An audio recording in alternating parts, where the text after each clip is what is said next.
Welcome to Subramani. I'm answering some of the questions. So people, this question is, in retirement, how do I figure out where should I withdraw from when I'm trying to remove money from my corpus? This is a good question, and basically what this person is asking is what should be my sequence of withdrawal. So I have done enough videos in the past where I have said you create buckets. So bucket number one is lot of liquid money, ultra short bond fund, maybe bank deposits, etc., maybe annuities, put it there, and that bucket number one should have enough money for you to meet your expenses for the next 2-3 years. 2 years expenses definitely, right? And the bucket number two has got some ultra short bond funds. It also has a little bit of maybe balance funds, if not pure equity fund, some longer term debt fund, which could be a short term debt fund and a long term debt fund, some PSU bond fund, all that in bucket number two, and all the other assets in bucket number three. Now these are the bucket number three is the one which you are looking for growth. Bucket number 1 and 2 obviously are more conservative, so you have 2 years expenses in bucket number 1 and say 3-4 years expenses in bucket number 2. Now given the fact that they are also growing because you are not withdrawing as of yet, they might suddenly become more, and then you can decide that you will withdraw from there. Now the question is, where should you withdraw from? 2-3 things happen. One is a person with assets, normally you could have equity assets also. So if you have direct equity which you are holding, that you could have dividend income. Let's say your dividend income is something like 40,000-45,000 rupees a year. So, and your total requirement is about 6 lakhs. Then 5.5 lakhs obviously has to be withdrawn from bucket number 1, 2 or 3. My suggestion always is you should be withdrawing for your day-to-day expenses also from bucket number 3 in a rising market. I mean a market like this, when the Sensex is 65,000 or 66,000, it's a great time to be withdrawing whatever you want. 40,000 per month you want, so obviously, or 50,000 per month that you want.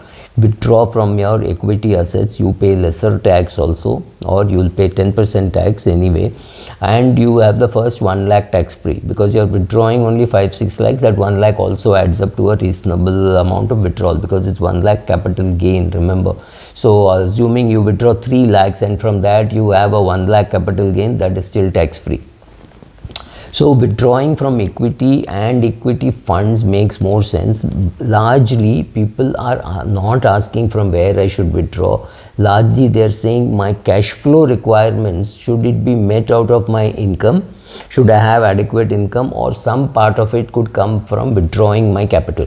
Now if you have very judiciously watched my videos, I'm an anti debt kind of a person, in the sense that debt investments to me are very tax inefficient. Even today they are very tax inefficient, especially after this amendment.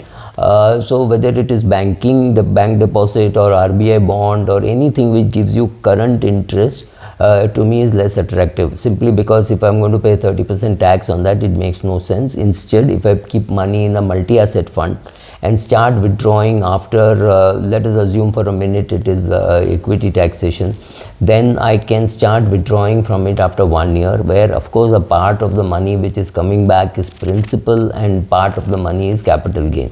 And like I said, first 1 lakh is tax free if it is coming from an equity fund. So should you always keep withdrawing only from bucket number 3? Then what is the purpose of creating bucket number 1 and 2? The logic is you keep withdrawing from bucket number 3 when the markets are doing very well. Then the market drops or doesn't do well, or you think now the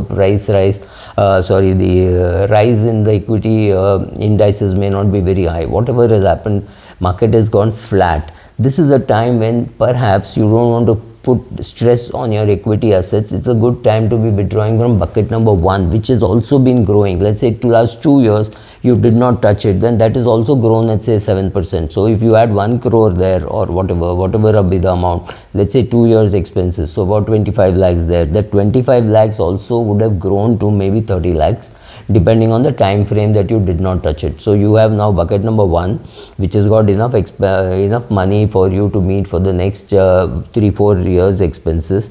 because of the increase. You had kept only 2, but it has become say 3-4 years expenses, or at least 3 years expenses. Then bucket number 2, where you had kept 4 years expenses for yourself, but that has also grown, and now there in that box itself you have another 8 years expenses. So with so much of money available, you don't need to panic. Whether you panic or no is your choice, but the need to panic is taken away because of bucket number 1 and bucket number 2, which is available to you for maybe 10 years of your expenses. By the time the market will revive, you will start getting your dividend, etc., and therefore the panic will subside, and that is not an issue. The question is when you withdraw from bucket number 3 and you realize the market is falling, you don't want to reduce the number of units too dramatically. Therefore, you go to withdrawing from bucket number 1 and bucket number 2. So please read up on the bucket theory and understand the sequencing depends not just on how much money you need, but also the condition of the market. If the market is high, maybe you sell a part of your bucket number 3 and put it in bucket number 1 and bucket number 2 and start withdrawing from bucket number 1. That can be a good habit, but otherwise the way to look at it is to say, okay, some money for my expenses will come from equity, some money will come from debt. However, my vacation money will always come from some multi-asset fund which I have kept money, and from there I will withdraw. So you can make your own rules, but understanding the sequence is important, and understanding that part of the reason why you're paying tax is because it is structured in such a way. For example, annuity is fully chargeable. Now if you put 1 crore as annuity accumulation, maybe you put 70 lakhs, it has become 1 crore. When you withdraw, every rupee is taxed, right? So be careful about buying annuities, etc., from a taxation point of view. Thank you.